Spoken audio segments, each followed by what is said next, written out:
নমস্কার বন্ধুরা, good morning, শুভ সকাল। আর আজ দেখো করব পটল পনিরের তরকারি। আর এই দেখো পটলগুলো আমি কেটে নিয়েছি, আর এদিকে আলুটাও কেটে নিয়েছি, আর এদিকে পনিরটাকেও টুকরো করে কেটে নিয়েছি, দেখতেই পাচ্ছ। আর এর সঙ্গে যে উপকরণগুলো লাগবে সেটা যে টমেটো কুচিয়ে নিয়েছি, আর এদিকে দেখো 1 চামচ আদা বেটে নিয়েছি, আর ফোড়নের জন্য নিয়ে নিয়েছি 3টে এলাচ, 3টে দারচিনি, 1 শুকনো লঙ্কা, আর 1 চিমটি গোটা জিরে। আর নিয়ে নিয়েছি এদিকে জিরের গুঁড়ো, ধনের গুঁড়ো, লঙ্কার গুঁড়ো আর হলুদ, আর সামান্য পরিমাণ কাশ্মীরি লঙ্কার গুঁড়ো। তা চলো বন্ধুরা, এবার আমি গ্যাসটা ধরিয়ে কড়াইটা বসিয়ে নেব। কড়াইটাকে বসিয়ে নিলাম আমি। কড়াইটা গরম হতে হতে আমি মশলাগুলো একটা পেস্ট বানিয়ে নেব জল দিয়ে। সুন্দর করে একটা পেস্ট বানিয়ে নেব আমি।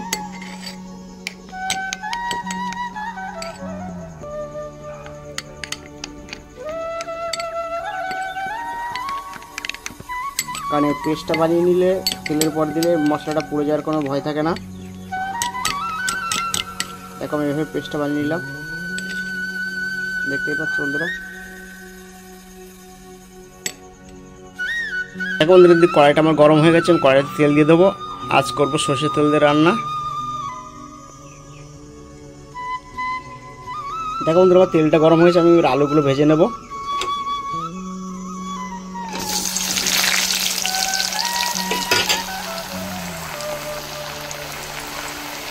আলুগুলো আমি লাল করে ভেজে নেব একদম। দেখতে পাচ্ছ বন্ধুরা, আমার আলুটা অনেকটাই ভাজা হয়ে গেছে। আলুগুলো আমি এখন তুলে নেব। দেখো, দেখতে পাচ্ছ বন্ধুরা, আলুটা আমার ভাজা গেছে, আলুটা তুলে নিয়েছি। এবার আমি পটলগুলো ভেজে নেব। যে তেল ছিল আলু ভাজা, তেলের মধ্যে আমি পটলগুলো দিয়ে দেবো।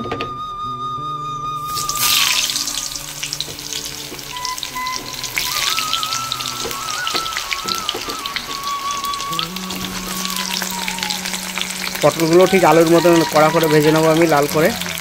দেখো বন্ধুরা, পটলটা প্রায় আমার এক সাইড ভাজা হয়ে গেছে, আর এক সাইড ভাজা হয়ে গেলে আর 2 মিনিটের মধ্যে আমি পটলগুলো তুলে নেব।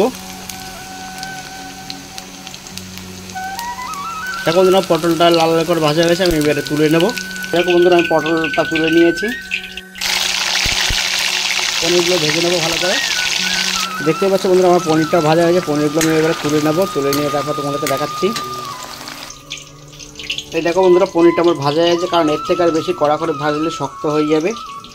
পনির ভাজার পরে যে তেলটা ছিল সেই তেলের মধ্যে আমি দিয়ে দেবো ফোড়ন। দেখো নিয়ে নিচ্ছি 3টে এলাচ, 3টে লবঙ্গ, একটা গোটা শুকনো লঙ্কা, আর 1 চিমটি জিরে, গোটা জিরে।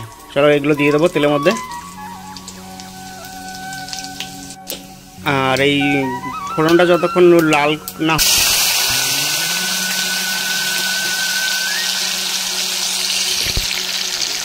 এটা ভালোভাবে নেড়ে দেবো ভালো করে।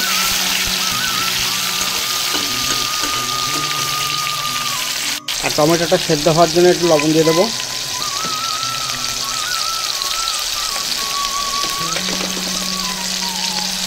এবার আমি ভালো করে নেড়ে দেবো, কারণ যেন টমেটোতে লবণ দিলে টমেটো তাড়াতাড়ি সেদ্ধ হয়ে যায়।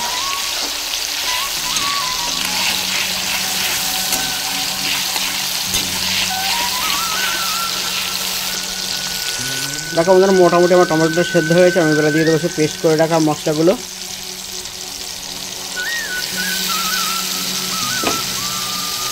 আর মশলাগুলো দিয়ে ভালো করে নেড়ে দেবো আমি, কারণ এইটা যখন করবে তখন গ্যাসের ফ্লেমটা লো করে দেবে।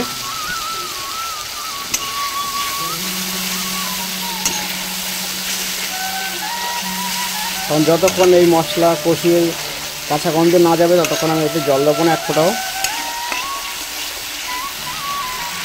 দেখো বন্ধুরা, মশলা দিয়ে এসছে। আমি এবারে সেই বাটিতে যে মশলাটা রেখেছিলাম সেই বাটিটা ধুয়ে জলটা দিয়ে দেবো। দেখো বন্ধুরা, মশলাটা আমার অনেকটা কষানো গেছে, এবং এই দেবো 1/2 চামচ চিনি। তোমার জন্য চিনি দিলে তরকারি কালারটা খুব সুন্দর হয়, আর স্বাদটা ব্যালেন্স রাখে ভালো। এবার আমি ভালো করে নেড়ে দেবো।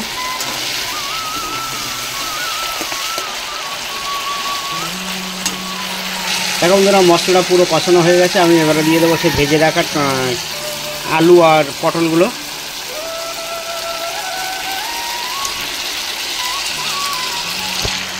এবারে দিয়ে ভালো করে নেড়ে দেবো, কারণ এই মশলার সঙ্গে কষি নেবো ভালো করে। তোমরা একদিন এইভাবে রান্না করে দেবে, পুরো মাংসকে হার মানিয়ে দেবে।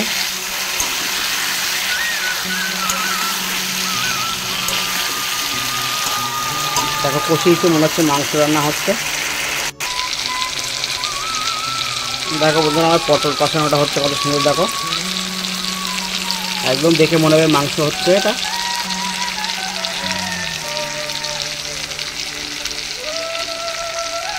এবার এর মধ্যে জল দিয়ে দেবো আমি।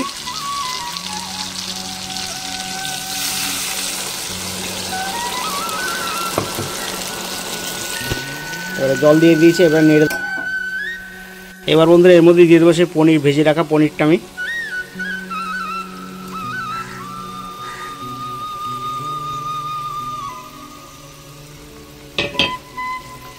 পনিরটা দেওয়ার পরে ওটা হালকা করে নিয়ে দেবো, কারণ আস্তে করে নাড়তে হবে, নাহলে পনিরটা ভেঙে যাবে। দেখো বন্ধুরা আমার পনির আলু পটলটা রান্না হচ্ছে। আর তোমাদেরকে তো একটা জিনিস দেখানো হয়নি, মিস্টেক হয়ে গেছে, যে আমি আদা বাটাটা দেখানো হয়নি। আর এবার আমি 10 মিনিটের জন্য ঢেকে দেবো।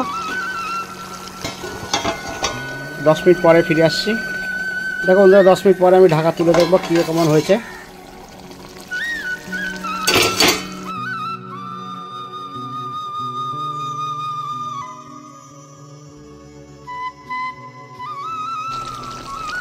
দেখো বন্ধুরা পনির আমার রেসিপিটা হয়ে গেছে, আমি এবার নামিয়ে নেবো, নামিয়ে নিয়ে তোমাদেরকে দেখাবো। দেখো বন্ধুরা আমার পনির পটল রেসিপিটা আমি হয়ে গেছে, আমি নামিয়ে নিয়েছি। এই দেখো, আর দুটো ধনেপাতা দিয়ে গার্নিশ করে দিয়েছি, আর উপর থেকে একটু গরম মশলা ছিটিয়ে দিয়েছি।